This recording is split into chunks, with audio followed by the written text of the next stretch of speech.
ಓಂ ಅಥಾತೋ ಬ್ರಹ್ಮಜಿಜ್ಞಾಸ. ಓಂ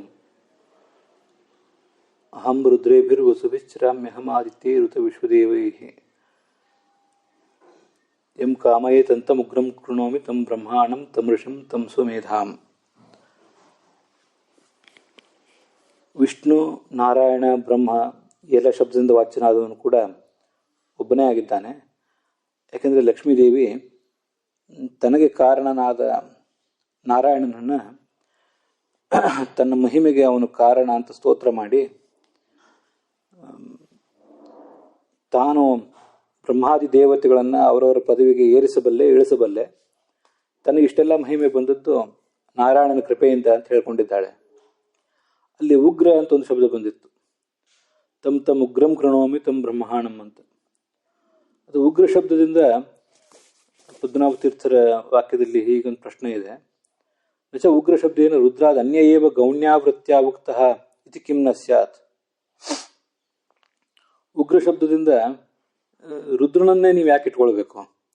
ನೀವು ಹರಿಸರ್ವೋತ್ತಮತ್ವವನ್ನು ಪ್ರತಿಪಾದನೆ ಮಾಡ್ಲಿಕ್ಕೆ ಹೊರಟವರು ಅನ್ನುವ ಕಾರಣಕ್ಕಾಗಿಯೇ ರುದ್ರ ಶಬ್ದದಿಂದ ರುದ್ರನನ್ನು ಇಟ್ಕೊಳ್ಬೇಕು ಅಂತ ಹೊರಟಂತೆ ಕಾಣಿಸ್ತದೆ. ರುದ್ರನಿಗಿಂತ ಭಿನ್ನನಾದ ಮತ್ತೊಬ್ಬ ದೇವತೆಯನ್ನು, ಮತ್ತೊಬ್ಬ ವ್ಯಕ್ತಿಯನ್ನು ಗೌಣ ವೃತ್ತಿಯಿಂದ ಯಾಕೆ ಇಟ್ಕೋಬಾರ್ದು? ಗೌಣ ವೃತ್ತಿ ಮುಖ್ಯ ವೃತ್ತಿ ಅಂದರೆ ಶಕ್ತಿ ವೃತ್ತಿ, ಗೌಣಿ ವೃತ್ತಿ ಅಂದರೆ ಲಕ್ಷಣ ಮೊದಲಾದದ್ದು.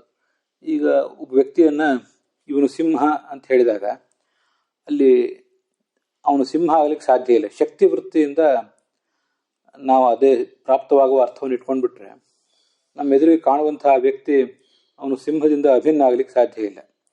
ಅದಕ್ಕಾಗಿ ಸಿಂಹ ಸದೃಶ ಅಂತ ಗೌಣ ವೃತ್ತಿಯನ್ನು ಅವಲಂಬಿಸ್ತೇವೆ. ಅದರಂತೆ ಇಲ್ಲಿಯೂ ಕೂಡ ಗೌಣ ವೃತ್ತಿಯನ್ನು ಯಾಕೆ ಅವಲಂಬಿಸಬಾರದು ಅಂತ ಪ್ರಶ್ನೆ. ಗೌಣವೃತ್ಯ ಉಕ್ತಃ ಕಿಂ ನ ಸ್ಯಾತ್, ಹಾಗೆ ಹೇಳಬಾರ್ದು ಯಾಕೆ ಅಂತ ಒಂದು ಪ್ರಶ್ನೆ. ಅಲ್ಲಿ ಸಿಂಹ ಉದಾಹರಣೆ ನಾನು ಕೊಟ್ಟೆ, ಪದ್ಮನಾಭ ತೀರ್ಥರ ವ್ಯಾಖ್ಯಾನದಲ್ಲಿನೂ ಉದಾಹರಣೆ ಇಲ್ಲ. ಯಾಕೆ ಆಗಬಾರ್ದು ಅಂದರೆ ಅಸತಿ ಬಾಧಕೆ ಪ್ರಸಿದ್ಧ ಪರಿತ್ಯಾಗ ಅಸಂಭವಾತ್. ಸಿಂಹ ಅನ್ನೋ ಶಬ್ದದಿಂದ ಸಿಂಹ ಅಂತಲೇ ಅರ್ಥ ಇಟ್ಕೊಂಡ್ಬಿಟ್ರೆ ಅಲ್ಲಿ ಬಾಧಕ ಇತ್ತು. ಎದುರಿಗಿರುವ ವ್ಯಕ್ತಿ ಸಿಂಹ ಅಲ್ಲ ಅಂತ ನಮಗೆ ಪ್ರತ್ಯಕ್ಷದಿಂದ ಸಿದ್ಧ ಆಗಿದೆ. ಆದ್ದರಿಂದ ನಾವು ಸಿಂಹ ಸದೃಶ ಅಂತ ಅರ್ಥ ಮಾಡಿದ್ವಿ. ಹೀಗೆ ಪ್ರಸಿದ್ಧಾರ್ಥವನ್ನು ಇಟ್ಕೊಳ್ಳಿಕ್ಕೆ ಏನಾದರೂ ಬಾಧಕ ಇದ್ದರೆ ಆವಾಗ ಅಪ್ರಸಿದ್ಧವಾದ ಅರ್ಥವನ್ನು ಇಟ್ಕೋಬೇಕು, ಪ್ರಸಿದ್ಧಾರ್ಥವನ್ನು ಪರಿತ್ಯಾಗ ಮಾಡಿ ಇಟ್ಕೋಬೇಕು. ಇಲ್ಲಿ ಪ್ರಸಿದ್ಧವಾದ ಅರ್ಥವನ್ನು ತ್ಯಾಗ ಮಾಡಲಿಕ್ಕೆ ಏನಾದರೂ ಕಾರಣ ಇದೆಯಾ? ಏನು ಕಾರಣ ಇಲ್ಲ, ಬಾಧಕ ಇಲ್ಲ. ಬಾಧಕ ಇಲ್ಲ, ಆದ್ದರಿಂದ ಆ ಪ್ರಸಿದ್ಧವಾದ ಅರ್ಥವನ್ನು ನೀವು ಬಿಡಬಾರದು ಅಂತ ನಮ್ಮ ತಾತ್ಪರ್ಯ. ನಚ ಅನ್ಯಾಧೀನತ್ವೇ ರುದ್ರಸ್ಯ ವಿಶ್ವಾಧಿಕೋ ರುದ್ರ ಮಹರ್ಷಿ ಇತಿ ಶ್ರುತಿ ವಿರೋಧ. ಬಾಧಕ ಇಲ್ಲ ಅಂತ ಹೇಳಿದ್ರಿ, ಬಾಧಕ ಇಲ್ಲ ಅಂತ ಅನ್ಬೇಡಿ, ಬಾಧಕ ಇದೆ ಅಂತ ಅವರು ಪ್ರಶ್ನೆ ಮಾಡ್ಲಿಕ್ಕೆ ತೊಡಗಿದ್ದಾರೆ. ಏನು ಬಾಧಕ ಅಂದರೆ ರುದ್ರ ಲಕ್ಷ್ಮೀದೇವಿಯ ಅಧೀನ, ಹಾಗೆ ಬ್ರಹ್ಮ ಮತ್ತು ಪರಮಾತ್ಮನ ಅಧೀನ ಅಂತ ನೀವು ಅಭಿಪ್ರಾಯಪಟ್ಟರೆ, ಹಾಗೆ ಮಾಡಿದರೆ ಇನ್ನೊಂದು ವಾಕ್ಯದ ವಿರೋಧ ಬರ್ತದಲ್ಲ, ಅದೇ ಬಾಧಕ ಅಲ್ವಾ ಅಂತ ಪ್ರಶ್ನೆ. ಅದೇನು ಇನ್ನೊಂದು ವಾಕ್ಯ ಅಂದರೆ ವಿಶ್ವಾಧಿಕೋ ರುದ್ರ ಮಹರ್ಷಿ ಅಂತ ಹೀಗೆ ವೇದವಾಕ್ಯ ಇದೆ. ಆದ್ರಿಂದ ವಿರೋಧ ಬರ್ತದಲ್ಲ, ಶ್ರುತಿಯಿಂದ ವಿರೋಧ ಬರ್ತದಲ್ಲ. ನೀವು ಹರಿಸರ್ವೋತ್ತಮತ್ವವನ್ನು ಪ್ರತಿಪಾದನೆ ಮಾಡಲಿಕ್ಕೆ ಹೊರಟಾಗ ಅಂತಂದ್ರೆ ಇತಿ ನವಾಚ್ಯಂ, ಹೀಗೆ ಪ್ರಶ್ನೆ ಮಾಡಬೇಡಿ. ಶ್ರುತೇ ಉಕ್ತ ರೀತ್ಯ ವಿಷ್ಣು ಪರತ್ವಾತ್. ಆ ವೇದವಾಕ್ಯವು ಕೂಡ ವಿಷ್ಣುವನ್ನೇ ಹೇಳ್ತದೆ.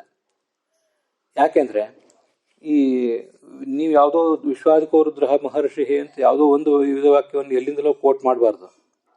ಬೇರೆ ಬೇರೆ ವೇದವಾಕ್ಯಗಳಲ್ಲಿ ಏನಿದೆ ಅಂತ ಅನ್ನೋದನ್ನು ನೋಡಬೇಕು.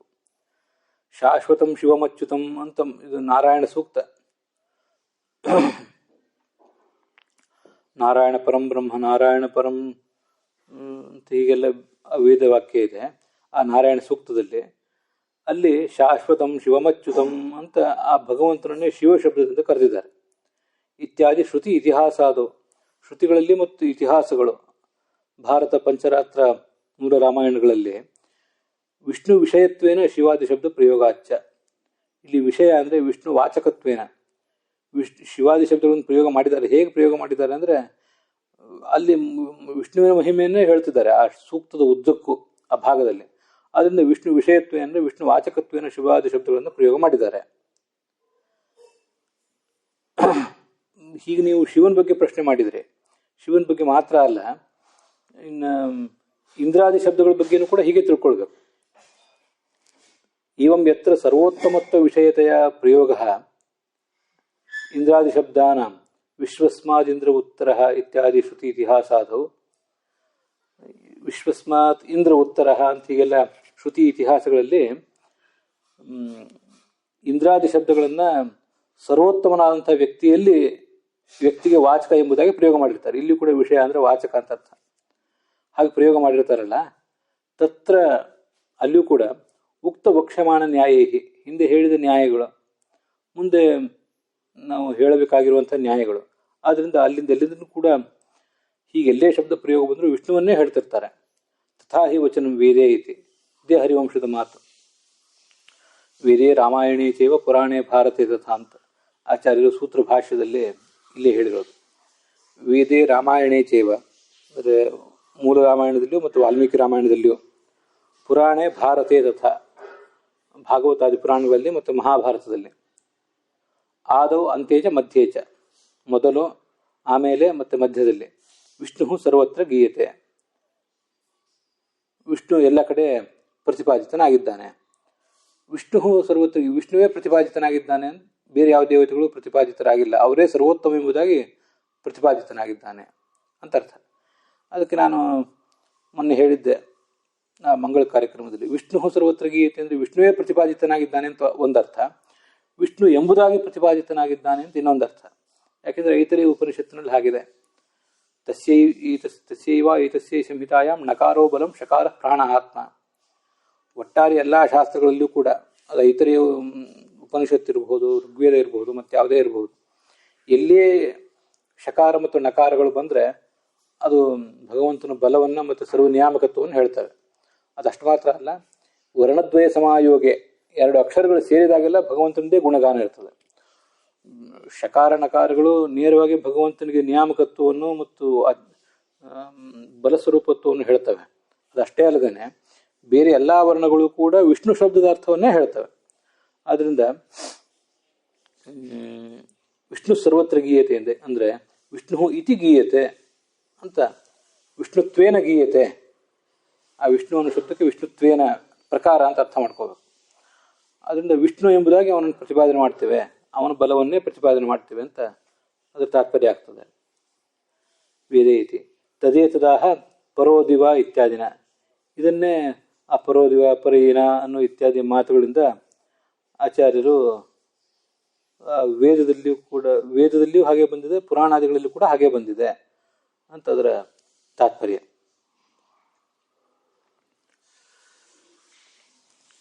ಮುಂದೆ ತತ್ವ ಪ್ರದೀಪದಲ್ಲಿ, ಈ ಸತ್ತರ್ಕ ದೀಪಾವಳಿ ಮುಗಿಯಿತು. ತತ್ವ ಪ್ರದೀಪದಲ್ಲಿ ಹೀಗಿದೆ, ಬ್ರಹ್ಮಶಬ್ದಶ್ಚ ವಿಷ್ಣಾವೇವ ಇತ್ಯಾದಿ ಅಯಮರ್ಥ. ಬ್ರಹ್ಮಶಬ್ದ ವಿಷ್ಣುವನ್ನೇ ಹೇಳ್ತದೆ ಅಂತ ಆಚಾರ್ಯರು ಭಾಷ್ಯದಲ್ಲಿ ಹೇಳಿದಾರಲ್ಲ, ಅದಕ್ಕೇನರ್ಥ ಅಂದರೆ, ಸಪ್ತಾರ್ಧ ಗರ್ಭ ಭುವನಸ್ಯ ರೇತೋ ವಿಷ್ಣೋಸ್ತಿಷ್ಠಂತಿ ಪ್ರದಿಶಾ ವಿಧರ್ಮಣಿ. ಇದಕ್ಕೆ ಈ ವೇದವಾಕ್ಯಗಳೆಲ್ಲ ಅರ್ಥ ಕೆಲವಕ್ಕೆ ಪೂರ್ಣ ಹೇಳಿಲ್ಲ, ಮುಂದೆ ಹೇಳ್ತೇನೆ. ಅದು ತತ್ವಪ್ರಕಾಶಕದಲ್ಲೂ ಅದು ಬಂದಾಗ, ಟಿಪ್ಪಣಿಗಳಲ್ಲಿ ಅದು ಬಂದಾಗ, ಮತ್ತು ಭಾಷ್ಯ ದೀಪಿಕಕ್ಕನುಸಾರವಾಗಿ ಇನ್ನೊಂದ್ಸರಿ ಹೇಳುವನಿದ್ದೇನೆ. ಇಲ್ಲಿ ನನಗೆ ಬೇಕಾದ ಎಲ್ಲ ಪುಸ್ತಕಗಳು ಈಗ ಸದ್ಯ ಇಲ್ಲ, ಆದ್ದರಿಂದ ಸ್ವಲ್ಪ ಆಮೇಲೆಗೆ ಮುಂದೂಡಿದ್ದೇನೆ. ವಿಷ್ಣೋಸ್ತಿಷ್ಠಂತೆ ಎಲ್ಲ ಪ್ರದಿಶಾ ವಿಧರ್ಮಣಿ, ವಿಷ್ಣೋ ಪ್ರದಿಶಾ, ವಿಷ್ಣುವಿನ ಆಜ್ಞೆಗನುಸಾರವಾಗಿ ಈ ಎಲ್ಲ ದೇವತೆಗಳು ಕೂಡ ವಿಷ್ಣುವಿನ ತಮ್ಮ ಭಿನ್ನ ಭಿನ್ನವಾದ ಕೆಲಸದಲ್ಲಿ, ವಿಧರ್ಮಣಿ ಅಂದರೆ ಭಿನ್ನ ಭಿನ್ನವಾದ ಕೆಲಸಗಳಲ್ಲಿ ಅವರು ತೊಡಗಿದ್ದಾರೆ, ತಮ್ಮ ಕೆಲಸವನ್ನು ಅವರು ಮಾಡ್ತಾ ಇದ್ದಾರೆ ಅಂತ ಅದಕ್ಕೆ ಅರ್ಥ. ಋಚೋಕ್ಷರೇ ಪರಮೇ ವ್ಯೋಮನ್ ಯಸ್ಮಿನ್ ದೇವಾಹ ಅಧಿವಿಶ್ವೇ ನಿಷೇಧು. ಎಲ್ಲ ದೇವತೆಗಳು ಕೂಡ ಅವನಲ್ಲಿಯೇ ಆಶ್ರಿತರಾಗಿದ್ದಾರೆ. ಮತ್ತು ಮುಂದಿಂದು ಅಂಬ್ರಣಿ ಸೂಕ್ತ, ಈಗಾಗಲೇ ನಾವು ನೋಡಿರುವಂತಹ ಸೂಕ್ತ.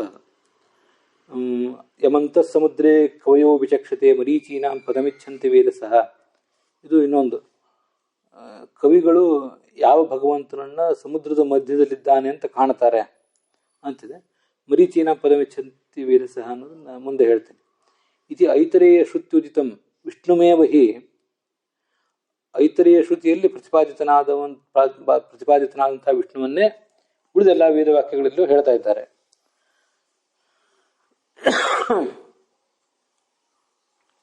ಐತರೇಯ ಶ್ರುತಿ ಅಂದ್ರೆ ಈ ಐತರೇಯ ಉಪನಿಷತ್ತು ಮತ್ತು ಋಗ್ವೇದ, ಅದಕ್ಕೂ ಕೂಡ ಐತರೇಯ ಶ್ರುತಿ ಅಂತ ಕೆಲವು ಕಡೆ ಹೇಳ್ತಾರೆ. ಇನ್ನು ಐತರೇಯ ಶ್ರುತಿ ಅಂತ ಒಂದು ಬೇರೆನೂ ಇರಬಹುದು, ಅದನ್ನು ಮುಂದೆ ಎಲ್ಲಾದರೂ ನಾನು ಸ್ಪಷ್ಟಪಡಿಸ್ತೇನೆ.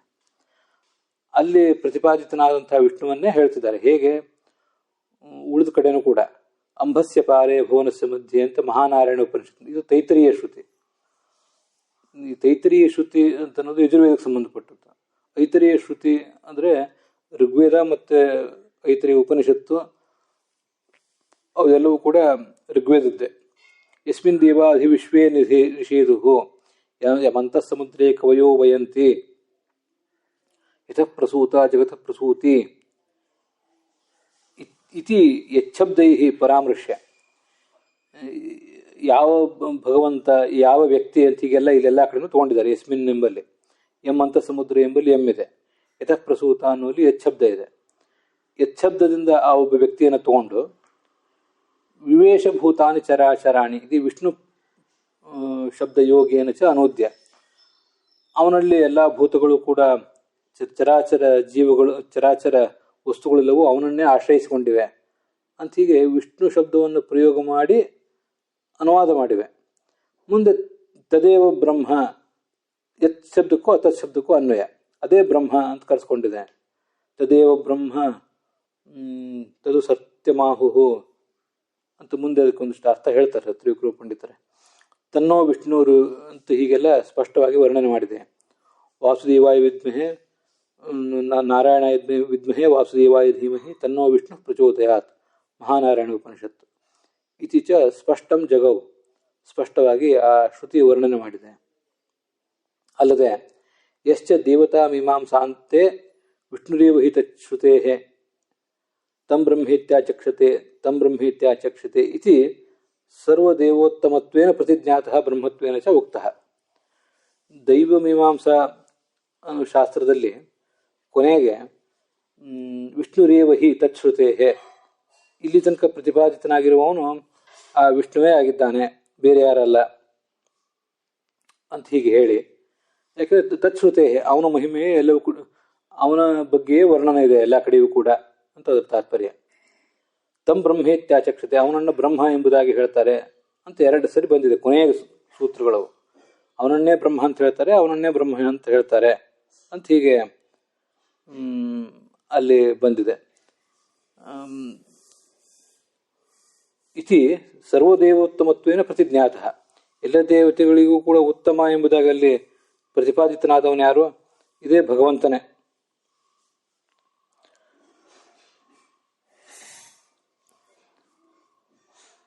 ಸರ್ವದೇವೋತ್ತಮತ್ವೇನ ಪ್ರತಿಜ್ಞಾತಃ ಬ್ರಹ್ಮತ್ವೇನ ಚ ಉಕ್ತಃ, ಅವನನ್ನೇ ಬ್ರಹ್ಮ ಎಂಬುದಾಗಿ ಹೇಳ್ತಾರೆ. ಸೇವ ಬ್ರಹ್ಮಶಬ್ದೇನ ಉತ್ತರ ಮೀಮಾಂಸಾಯ ವಿಚಾರ್ಯತ್ವೇನ ಉಚ್ಯತೆ. ಉತ್ತರ ಮೀಮಾಂಸಾ ಅಂದ್ರೆ ಬ್ರಹ್ಮಸೂತ್ರ. ಆ ಉತ್ತರ ಮೀಮಾಂಸಾದಲ್ಲಿ ಬ್ರಹ್ಮ ಎಂಬುದಾಗಿ ಅವನನ್ನೇ ವರ್ಣನೆ ಮಾಡಿದ್ದಾರೆ. ಹಾಗಾದರೆ ಬ್ರಹ್ಮ ಎಂಬ ಶಬ್ದದಿಂದ ಯಾರನ್ನು ತಗೊಳ್ಬೇಕು? ಈ ಪೂರ್ವ ಮೀಮಾಂಸ, ಈ ದೇವತಾ ಮೀಮಾಂಸಾದಲ್ಲಿ ಹಿಂದೆ ಯಾರು ಪ್ರಸ್ತುತನಾಗಿದ್ದಾನೋ ಅವನನ್ನೇ ತಗೊಳ್ಬೇಕು ಅಂತ ಅದರ ತಾತ್ಪರ್ಯ ಆಗ್ತದೆ. ಈ ವ್ಯಾಸರಿಗೆ ಮುಖ್ಯವಾಗಿ ಶುಕ, ಪೈಲ, ವೈಶಂಪಾಯನ, ಜೈಮಿನಿ ಮತ್ತು ಸುಮಂತು ಅಂತ 5 ಜನ ಪ್ರಧಾನರಾದ ಶಿಷ್ಯರು. ಅದರಲ್ಲಿ ಪೈಲನನ್ನ ಋಗ್ವೇದಕ್ಕೆ ಮತ್ತು ವೈಶಂಪಾಯನನ್ನ ಯಜುರ್ವೇದಕ್ಕೆ, ಹಾಗೆ ಸುಮಂತುವನ್ನು ಜೈಮಿನಿಯನ್ನ ಸಾಮವೇದಕ್ಕೆ, ಸುಮಂತುವನ್ನ ಅಥರ್ವವೇದಕ್ಕೆ ಪ್ರವರ್ತಕನನ್ನಾಗಿ ಮಾಡಿದರು ಅಂತ ಬಂದಿದೆ. ಮತ್ತೆ ಆ ಭಗವಂತ ಮಾಡಿದ ಮತ್ತು ಕೆಲವು ಪ್ರವರ್ತನಗಳು ತನ್ನ ಶಿಷ್ಯರ ಮೂಲಕ ಮಾಡಿದ್ದು ಯಾವುದು ಅಂದರೆ, ಸನತ್ ಕುಮಾರ ಮೊದಲಾದವರನ್ನ ಯೋಗ ಪ್ರವರ್ತಕರನ್ನಾಗಿ ಮಾಡಿದ, ಭೃಗ್ವಾದಿಗಳನ್ನ ಕರ್ಮಯೋಗಕ್ಕೆ ಪ್ರವರ್ತಕರನ್ನಾಗಿ ಮಾಡಿದ, ಜೈಮಿನಿಯನ್ನ ಕರ್ಮಮೀಮಾಂಸಾ ಕರ್ತಾರನನ್ನಾಗಿ ಮಾಡಿದ. ಇದರ ತಾತ್ಪರ್ಯ ನಿರ್ಣಯದಲ್ಲಿ 11ನೇ ಅಧ್ಯಾಯದಲ್ಲಿ ಅಥವಾ 10ನೇ ಅಧ್ಯಾಯದಲ್ಲಿ ಬರುವ ವಿಷಯ. ಮತ್ತೆ ದೈವ ಮೀಮಾಂಸಕಾದ್ಯಂತಂ, ನಮ್ಗೆ ಈಗ ಬೇಕಾದದ್ದು ಇದು. ದೈವ ಮೀಮಾಂಸಕಾದ್ಯಂತಂ ಕೃತ್ವಾ ಪೈಲಮಥಾದಿಶತ್ ಶೇಷಂ ಚ ಮಧ್ಯಕರಣೆ ಪುರಾಣಾನ್ಯಥ ಚಾಕರೋತ್. ದೈವ ಮೀಮಾಂಸಾದ ಮೊದಲ ಸೂತ್ರ ಮತ್ತು ಕೊನೆಯ ಸೂತ್ರಗಳನ್ನು ಅವನು ರಚನೆ ಮಾಡಿದ. ಓಂ ಅಥಾತೋ ದೈವಿ ಮೀಮಾಂಸಾ ಓಂ ಅಂತ. ಅದು ಈ ದೇವತೆಗಳ ತಾರತಮ್ಯವನ್ನು ಹೇಳ್ತದೆ, ಭಗವಂತನಿಂದ ಆರಂಭಿಸಿ ಉಳಿದೆಲ್ಲ ದೇವತೆಗಳ ತಾರತಮ್ಯವನ್ನು ಹೇಳ್ತದೆ ಅಂತ ನನಗೆ ಕೇಳಿದ ನೆನಪಿದೆ. ಹೀಗೆ ಆ ಮೊದಲ ಸೂತ್ರವನ್ನು ಕೊನೆಯ ಸೂತ್ರವನ್ನು ರಚಿಸಿದ.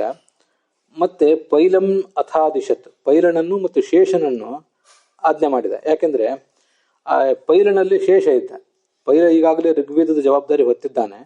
ಶೇಷೋಥ ಪೈಲಂ ಮುನಿಮಾವಿಷತ್ತದ ಅಂತ ಈಗ ಅಲ್ಲೇ ತಾತ್ಪರ್ಯದಲ್ಲಿ ಹಿಂದೆ ಬಂದಿರೋದ್ರಿಂದ ಆ ಪೈಲನನ್ನು ಅವನೊಳಗಿರುವ ಶೇಷನನ್ನು ನೀವು ಮಧ್ಯದ ದೈವಮೀಮಾಂಸಾದ ಸೂತ್ರಗಳನ್ನು ಬರೆಯಿರಿ ಅಂತ ಆಜ್ಞೆ ಮಾಡಿದ. ಮುಂದೆ ಪುರಾಣಗಳನ್ನು ರಚನೆ ಮಾಡಿದ ಅಂತ ಹೀಗೆಲ್ಲ ಅಲ್ಲಿ ಬಂದಿದೆ. ಅದೇ ದೈವ ಮೀಮಾಂಸ. ಆ ದೈವ ಮೀಮಾಂಸಾದಲ್ಲಿ ಆರಂಭದಲ್ಲಿ ಕೊನೆಯದಲ್ಲಿ ಹೀಗೆ ಬಂದಿದೆ. ವಿಷ್ಣುರೇವ ಹಿತಶ್ರುತೆ ಹೇ ತಂ ಬ್ರಹ್ಮೇತ್ಯಾಚಕ್ಷತೆ ತಂ ಬ್ರಹ್ಮೇತ್ಯಾಚಕ್ಷತೆ ಅಂತ ನಿರಂತರವಾಗಿ ಬಂದಿರುವ ಎರಡು ಸೂತ್ರಗಳು, ಅಂತ್ಯ ಸೂತ್ರ ಮತ್ತು ಉಪಾಂತ್ಯ ಸೂತ್ರ. ಅಲ್ಲಿ ವಿಷ್ಣುವಿನ ಬಗ್ಗೆ ಬಂದಿರೋದ್ರಿಂದ ಮತ್ತೆ ಆ ವಿಷ್ಣುವೇ ಬ್ರಹ್ಮ ಅಂತ ಅಲ್ಲಿ ಬಂದಿರೋದ್ರಿಂದ ಮುಂದೆ ಬ್ರಹ್ಮ ಜಿಜ್ಞಾಸ ಅಂತ ಬಂದರೆ ನಮ್ಮ ಮೋಕ್ಷಕ್ಕೆ ಕಾರಣವಾದ ಪ್ರಸಾದವನ್ನು ಕೊಡುವವನು ಇವನೇ, ಇವನ ಜ್ಞಾನಕ್ಕಾಗಿಯೇ ನಾವು ಶ್ರವಣಾದಿಗಳನ್ನು ಮಾಡಬೇಕು ಅಂತ ಗೊತ್ತಾಗ್ತದೆ. ನಚ ಇತರ ಶಬ್ದಾತ್ ತತ್ಪ್ರಾಪ್ತಿ, ಬೇರೆ ಬೇರೆ ಶಬ್ದಗಳು ಕೂಡ ಇವೆಯಲ್ಲ.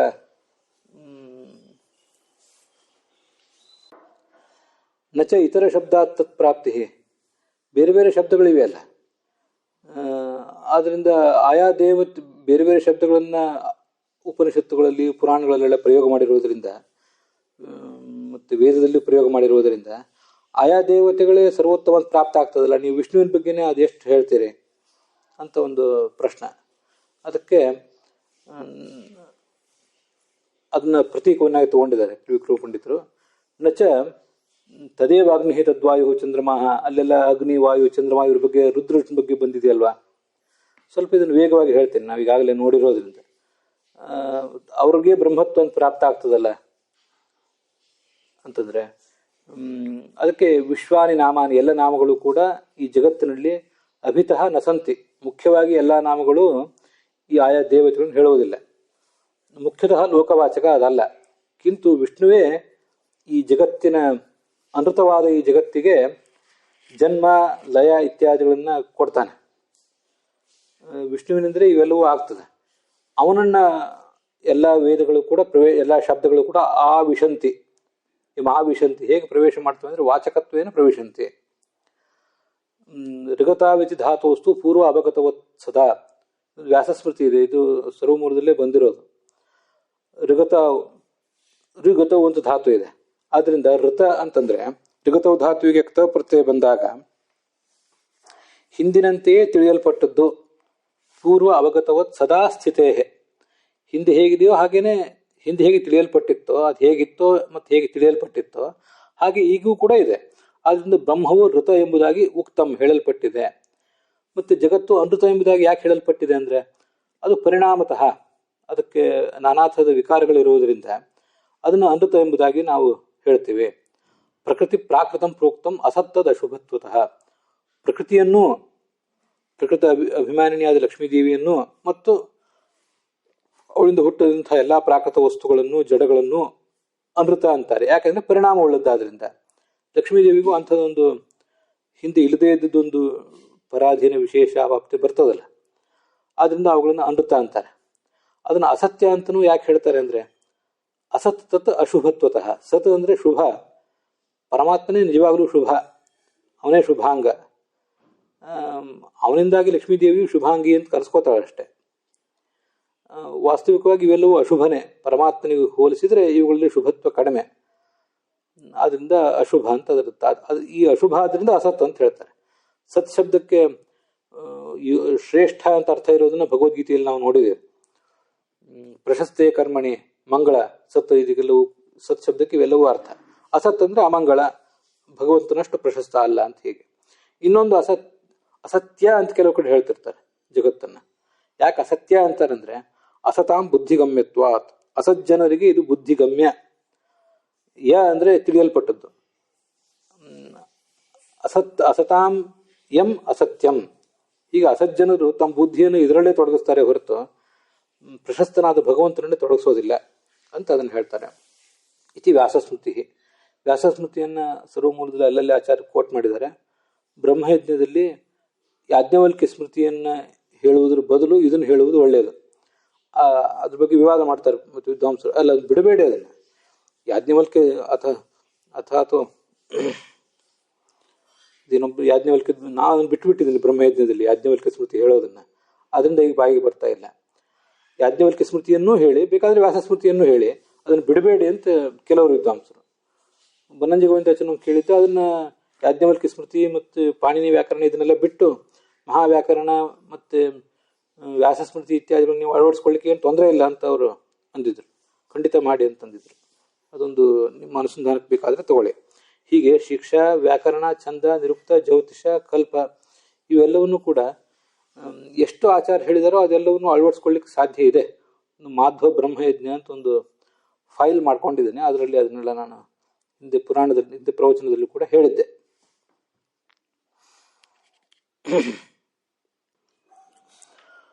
ಮುಂದೆ ತತ್ವಪ್ರದೀಪದಲ್ಲಿ ಏತೇಷಾಂ ವೇದಾನಾಂ ಏತೇಷಾಂ ದೇವಾನಾಂ ಏತೇಷಾಂ ಕಾಲಾನಾಂ ಅಂತ ಒಂದು ನಾರಾಯಣ ಶ್ರುತಿ ಅಂತ ಉದ್ಧರಿಸಿದ್ದಾರೆ.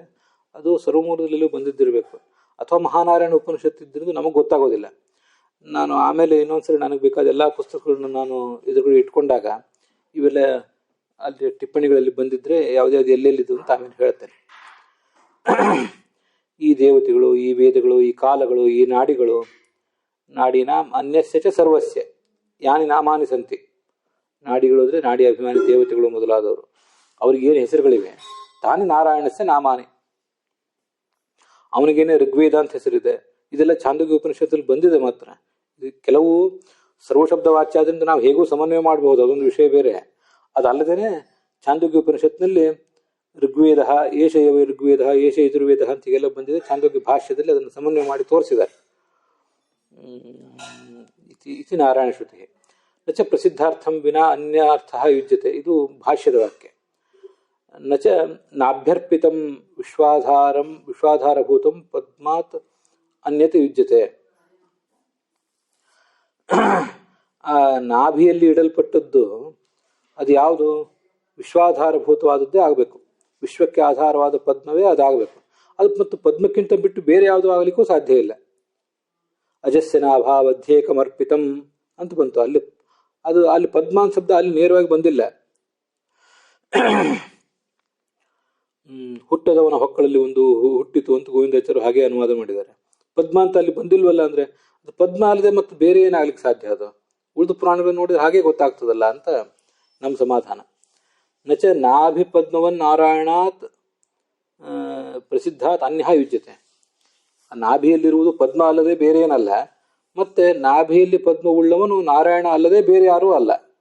ಅನ್ಯ ಯುಜ್ಯತೆ. ಯಾಕಂದ್ರೆ ಅಶ್ರುತ ಕಲ್ಪನಾ ಪ್ರಸಂಗ.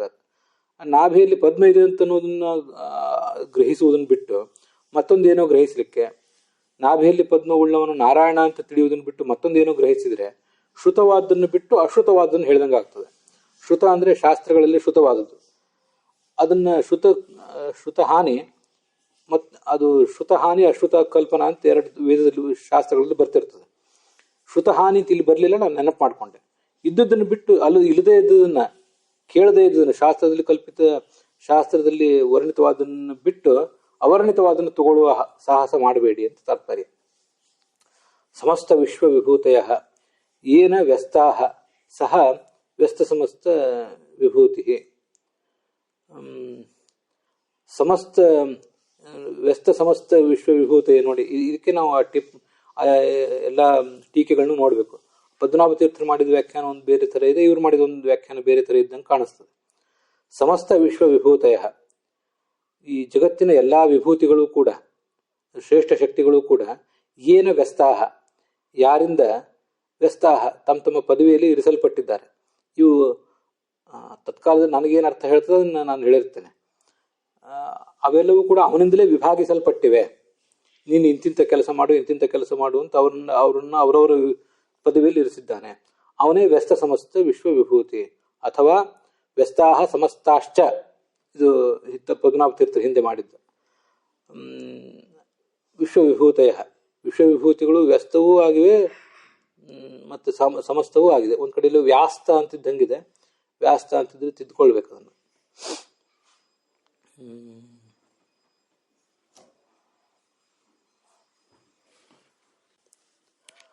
ಪರೋದಿವ ಇತ್ಯಾದಿ ಅಯಮರ್ಥ.